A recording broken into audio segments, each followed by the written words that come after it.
ici aussi pour dénoncer les actes de répression contre les militants kabyles, pour faire entendre leur voix.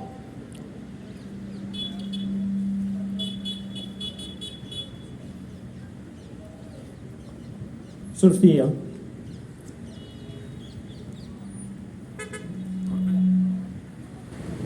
Sophie l'année يخصي زرعين وغضب. Donc le régime algérien, en prétendant défendre sa souveraineté nationale, exerce une politique coloniale à l'intérieur de ses frontières. Il spolie les terres de la Kabylie, détruit nos ressources et réprime brutalement celles et ceux qui osent défendre leur identité et leur avenir. Prenons l'exemple du projet minier de Tell Hamza Afgaïr, dit Béjaïa.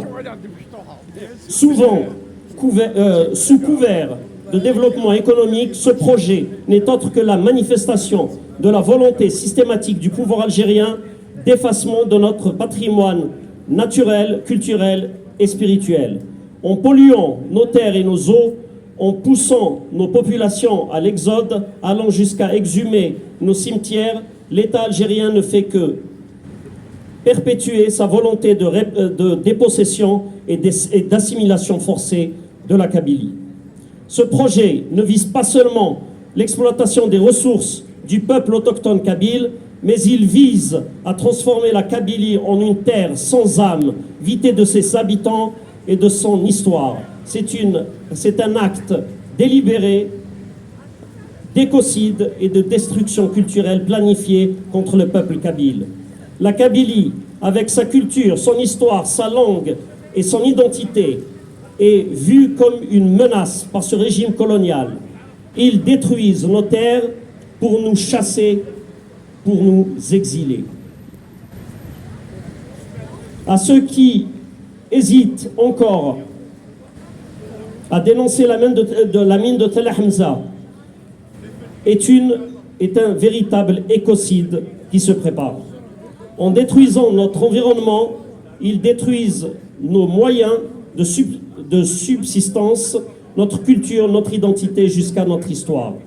Les rejets toxiques issus de cette mine, notamment le plomb et d'autres métaux lourds, ne s'arrêteront pas aux frontières kabyles. Cela, vous le savez.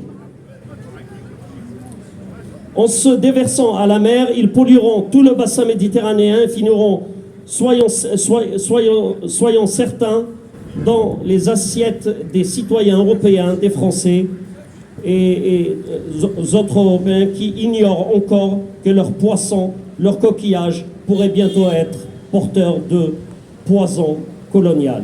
Nous appelons aujourd'hui la communauté internationale, les Nations Unies, Union européenne et plus particulièrement la France à prendre leurs responsabilités. La Kabylie se tient debout. Elle continuera de se battre pour la liberté. Nous n'avons pas à quémander des droits. Nous exigeons justice, nous exigeons la fin de l'exploitation de la mine de Tell Hamza. Nous exigeons également la reconnaissance de notre droit légitime à notre autodétermination, la libération de Sansal et de tous les militants politiques pacifiques kabyles et de tous les citoyens kabyles innocents qui croupissent dans les géodes algériennes. Athagmat, Aoundiner, Tanmir Thenwen, ثمور تقبيلي تتيذير إزرفان بمذان أقبيلي أذيذيرن لمزق بعداو.